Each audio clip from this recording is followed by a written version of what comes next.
अच्छी और सच्ची खबरों में हम सबसे पहले बात करेंगे आस्था के महापर्व छठ पूजा की। आज से छठ पूजा की शुरुआत हो चुकी है। 4 दिन तक चलने वाले छठ पर्व की शुरुआत नहाय खाए से हुई है। बिहार से लेकर यूपी और दिल्ली से लेकर मुंबई तक छठ महापर्व की छटा देखते ही बन रही है। बाजारों में रौनक है, घाटों पर साफ सफाई की व्यवस्था की जा रही है। सूर्य की उपासना और प्रकृति की पूजा का पर्व छठ बहुत अहम है, इसीलिए घाटों पर अभी से इसकी रौनक नजर आने लगी है। मान्यता प्राप्त है कि छठ पूजा का आयोजन करने से व्यक्ति सभी दुखों और रोगों से मुक्ति प्राप्त कर लेता है और साथ ही उसके परिवार के सभी सदस्य सुरक्षित रहते हैं। तो आस्था के महापर्व पर लोक गीतों का भी खास महत्व होता है, तभी तो छठ पूजा के गीतों से घाट गुलजार ही होते हैं। परंपरागत रूप से गाए जाने वाले छठ गीतों की से भक्तिमय माहौल में और भी रंग जम जाता है। नहाय खाए के साथ शुरू हुए सूर्य की उपासना के इस महापर्व को लेकर अद्भुत रौनक है। घरों में भी छठी मैया के गीत गूंज रहे हैं। लखनऊ में महिलाएं छठी मैया की भक्ति में लीन नजर आ रही हैं। कार्तिक मासे लगले बरतिया, हम करबो छठी रे बरत, हम करबो छठिया बर। पिया हमरो बसे परदेश में, के करा से करबो साला, के करबो साला। चिट्ठिया भेजब बैरनवा, बैरन से करबो साला। निबिया के डाढ़ी मैया लावेली डोलवा की झूली झूली ना, मैया मोरी गावेली गीती हो की झूली झूली ना, मोरी गावेली गीती हो की झूली झूली ना। झूलत झूलत मैया के लागेली पियसिया की चली भैली ना, हे लहोरिया मासो या चली भैली ना। बिल्कुल, तो छठ के ये गीत गूंजेंगे। अब से 4 दिन तक छठी मैया की उपासना, सूर्य भगवान की उपासना का पर्व है और इसीलिए सबसे ज्यादा ऊर्जा इसमें लगती है और इसीलिए पूरे उत्साह से महिलाएं और जो भी व्रती हैं इस पर्व को करते हैं, इस व्रत को करते हैं और पूरे हम कह सकते हैं कि चारों ओर एक उत्साह का, उल्लास का वातावरण होता है। पिछले 6 दिनों से उत्तरकाशी की टनल में फंसे 40 मजदूर अपनी जिंदगी के लिए जंग लड़ रहे हैं। मजदूरों को बचाने के लिए प्रशासन भी दिन रात एक किए हुए है। राज्य सरकार के साथ साथ केंद्र सरकार भी इस मुश्किल मिशन को पूरा करने में पूरा सहयोग दे रहा है। करीब 30 मीटर तक ड्रिल कर दी गई है। उम्मीद यही की जा रही है कि जल्दी से जल्दी लोगों को सही सलामत बाहर निकाल लिया जाएगा।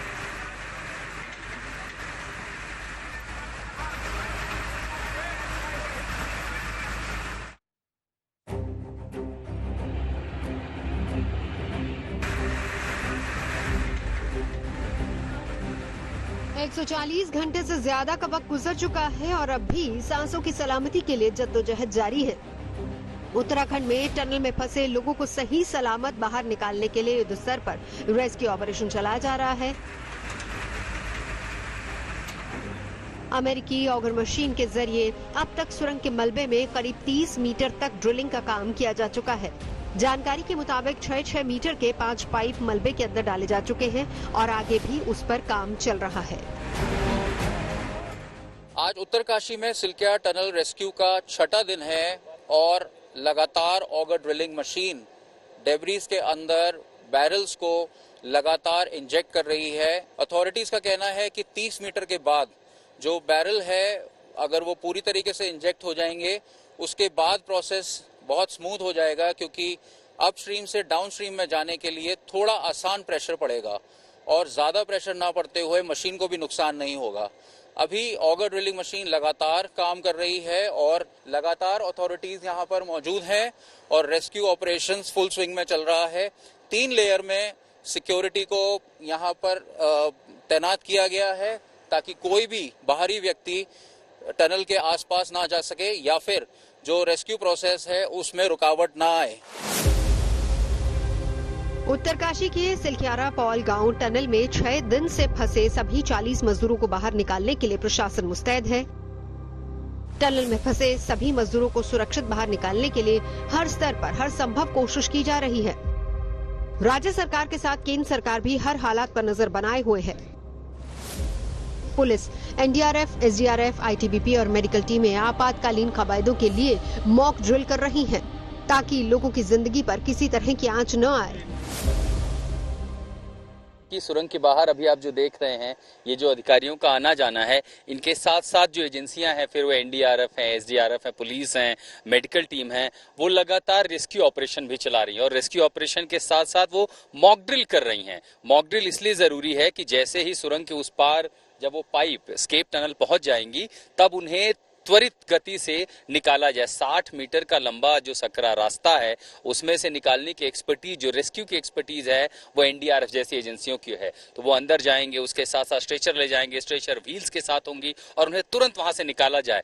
तुरंत उसके साथ मेडिकल टीम उनको देखेंगी वो किस अवस्था में है और जब वो 200 मीटर बाहर आएंगे तो उन्हें किस तरह के इलाज की जरूरत है, उन्हें एयरलिफ्ट करके कहीं बड़े अस्पताल भेजने की जरूरत है, मानसिक मेंटल कंसल्टेशन की जरूरत है। इन सब बातों का ख्याल रखा जाएगा और इसीलिए मॉक ड्रिल बेहद ज्यादा जरूरी है और तमाम तैयारियां, जबकि अंदर ऑपरेशन चल रहा है, बाहर जो तैयारियां जरूरी हैं उसे भी मुकम्मल और दुरुस्त की जा रही हैं।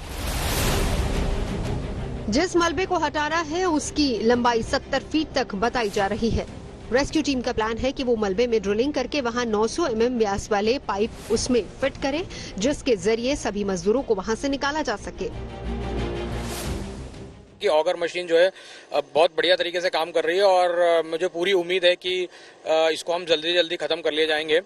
और अभी जरूरत है हम लोगों को सभी को विश्वास और संयम बरतने की, और जो भी परिजन है उनसे भी हम लोग रेगुलरली बात कर रहे हैं और उनको समझा रहे हैं, उनको पल पल की अपडेट दे रहे हैं ताकि वो जो है इसमें अपना संयम बना के रखें। और मुझे पूरी उम्मीद है कि इसको हम जल्दी खत्म कर लेंगे, इस ऑपरेशन को। उत्तरकाशी के टनल रेस्क्यू ऑपरेशन पर दुनिया के कई देशों की नजरें हैं। इंटरनेशनल टनलिंग और अंडरग्राउंड स्पेस एसोसिएशन के अध्यक्ष प्रोफेसर आर्नोल्ड डिक्स ने भी इस ऑपरेशन में मदद करने का इरादा जताया है। उन्होंने कहा कि अगर बचाव कार्य में जरूरत पड़ी तो वो अपने सभी सदस्य देशों की तरफ से मदद करने के लिए भारत में तैनात रहेंगे। We cannot go fast. We cannot make a big disturbance. If we do, there is a risk of a second disaster. That is why we, the assembled world experts, have enormous confidence in the people on site. We know that they are taking their time. We know that they are doing it gently. We know that they're very aware, perhaps more aware than anyone else on earth, how dangerous and technically difficult this procedure is. They're showing restraint, which is absolutely essential. Rescue operation के दौरान tunnel में फंसे मजदूरों को ढांढस बंधाने के लिए उनके परिवार वालों से उनकी बात करवाई जा रही ताकि उनका हौसला बरकरार रहे। 6 दिन से फंसे इन मजदूरों की हिम्मत बंधी रहे, ऐसे में जरूरी है उनसे बातचीत और संपर्क न सिर्फ रेस्क्यू एजेंसियों के साथ ही बल्कि कोशिश ये भी की जा रही है कि उनके परिवार वालों से बात कराई जाए। जितने 40 मजदूर अंदर कारीगर हैं उन सब की बात उनके परिवार वालों से कराई गई। दरअसल दिक्कत ये है कि अंदर फोन नहीं जा सकता, अगर वो रेडियो भेजते हैं तो रेडियो काम नहीं करेगा क्योंकि मलबे के साथ साथ अब नेटवर्क मिल नहीं सकता। तो जो एक पतली सी पाइप है जिसके जरिए खाना पानी दवाइयां भेजी जा रही हैं, उसी पाइप के जरिए रेस्क्यू टीम उन तक उनके परिवार का संदेश पहुंचाती है और जब वो मजदूर उसी पाइप के जरिए मुंह लगा करके अपनी बात कहते हैं तो यहां फोन के जरिए उनके घर वालों तक उनकी आवाज सुना दी जाती है। ये एक सबसे बड़ा हिम्मत दे रहा है इन 40 मजदूरों के उन परिवारों को भी और उन 40 मजदूरों को भी जो वहां अब सिर्फ एक दूसरे के सहारे हैं, इस उम्मीद में कि जल्दी उन्हें बचा लिया जाएगा। टनल में एक जगह लंबे समय तक फंसे रहने के चलते मजदूरों को बाहर आने में थोड़ा वक्त लगेगा। इसीलिए टनल से निकलने के बाद मजदूरों को मानसिक और शारीरिक दोनों रूप से स्वस्थ रखने की तैयारी की गई है। टनल के बाहर 6 बिस्तरों वाला एक अस्थायी अस्पताल भी तैयार किया गया है ताकि उन्हें टनल से निकाले जाने के बाद तुरंत मेडिकल सेवाएं मिल सके। अब सबको इंतजार है सभी 40 मजदूरों के टनल से सुरक्षित बाहर आने का। उत्तरकाशी से अंकित शर्मा और आशुतोष मिश्रा के साथ bureau report, good news today.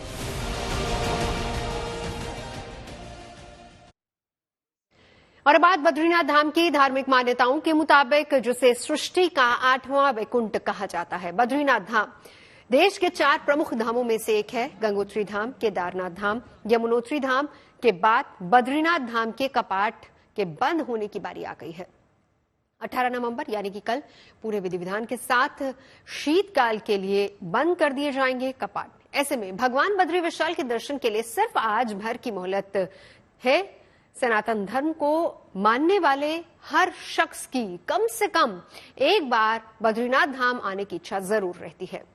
3050 metre की ऊंचाई पर मौजूद बद्रीनाथ धाम में भगवान श्रीहरि यानी भगवान विष्णु विराजमान है। भगवान श्रीहरि का ये पवित्र और पावन धाम नर और नारायण नाम की 2 पर्वत श्रृंखलाओं के बीच मौजूद है। 6 महीने तक अपने द्वार पर भक्तों को दर्शन देने के बाद भगवान श्रीहरि के अगले 6 महीने तक योग निद्रा में लीन होने का वक्त आ चुका है। अप्रैल के महीने में खुले बद्रीनाथ धाम के कपाट कल बंद कर दिए जाएंगे और इसको लेकर मंदिर समिति तैयारी में जुटा हुआ है। बद्रीनाथ धाम के सिंह द्वार को कई क्विंटल गेंदे के फूलों से सजाया गया है। कपाट को खोलने और बंद करने के समय दक्षिण भारत से आए रावल यानी कि मुख्य पुजारी को स्त्री वेश धारण करना पड़ता है। चूड़ी, बिंदी और दूसरी तरह के साज सज्जा के बाद ही मुख्य पुजारी मंदिर में प्रवेश कर पाते हैं। हालांकि कपाट बंद होने की प्रक्रिया करीब 5 दिन की होती है। इस दौरान भगवान गणेश, आदि केदार, खड्ग पुस्तक और महालक्ष्मी की पूजा होती है, जिसकी वजह से मंगलवार से ही पंच पूजा शुरू हो गई है। 14 नवंबर यानी कि मंगलवार को पहले दिन भगवान गणेश की पूजा की गई। फिर उनकी मूर्ति को बद्रीनाथ धाम के गर्भगृह में रखा गया। फिर गणेश मंदिर के कपाट बंद कर दिए गए। 15 नवंबर यानी कि बुधवार को आदि केदार और शंकराचार्य मंदिर के कपाट बंद किए गए। पंच पूजा के तीसरे दिन यानी कि 16 नवंबर को खड्ग पुस्तक की पूजा शुरू हुई, जिसके बाद गुरुवार की शाम से वेद पुस्तकों और वेद ऋचाओं का वाचन बंद हो गया। खड्ग पुस्तक एक ऐसा अहम पुस्तक है जिसमें मौजूद वेद ऋचाओं के आधार पर ही भगवान बद्री विशाल की पूजा संपन्न कराई जाती है। पंच पूजा के चौथे दिन यानी कि आज मां लक्ष्मी की पूजा अर्चना हो रही है। कल यानी 5वें दिन मंदिर में मुख्य पुजारी स्त्री वेश में प्रवेश करेंगे। माता लक्ष्मी के विग्रह को उठाकर मंदिर के अंदर भगवान विष्णु की पंचायत में विराजित करेंगे। दरअसल मुख्य पुजारी के स्त्री वेश धारण करने की वजह है माता लक्ष्मी की विग्रह डोली को पराया पुरुष न छुए, इसीलिए मंदिर के मुख्य पुजारी माता लक्ष्मी की सखी यानी कि स्त्री रूप में आते हैं और माता के विग्रह को उठाते हैं। ये परंपरा दशकों पुरानी है और इस प्रक्रिया के बाद 18 नवंबर को दोपहर 3:33 पर बद्रीनाथ धाम के कपाट करीब 6 महीने के लिए बंद हो जाएंगे। इससे पहले 18 लाख से ज्यादा श्रद्धालुओं ने भगवान बद्री विशाल के दर्शन किए हैं। दिनांक 18 को बद्रीनाथ धाम के कपाट बंद होने वाले हैं। इस वर्ष पिछले वर्ष की तुलना में 1 लाख अधिक यात्री बद्रीनाथ धाम के दर्शन किए हैं। पिछले वर्ष 17 लाख के लगभग यात्रियों ने दर्शन किए थे और इस वर्ष 18 लाख हमारी यात्री संख्या पहुंच चुकी है, जो कि एक बहुत अच्छा शुभ संकेत है। और हमारी जो यात्रा व्यवस्थाएं हैं और जो मंदिर की व्यवस्थाएं हैं, उन सभी में हम चाहते हैं कि अगले वर्ष और अधिक यात्री संख्या बढ़े और अधिक ये यात्रा व्यवस्थाएं सुदृढ़ हों। साथ ही जो कपाट बंद की तैयारियां हैं वो भी शुरू हो गई हैं। मंदिर को फूलों से सजाया जा रहा है। अन्य जो मंदिर के अतिरिक्त जो अन्य मंदिर हैं उनके कपाट विधिवत बंद होने की तैयारियां शुरू हो गई हैं। खबरें सच्ची होनी चाहिए, अच्छी खुद ब खुद लगती हैं। Navjot Randhawa signing off. आप सुनते रहिए गुड न्यूज, देखते रहिए गुड न्यूज टुडे।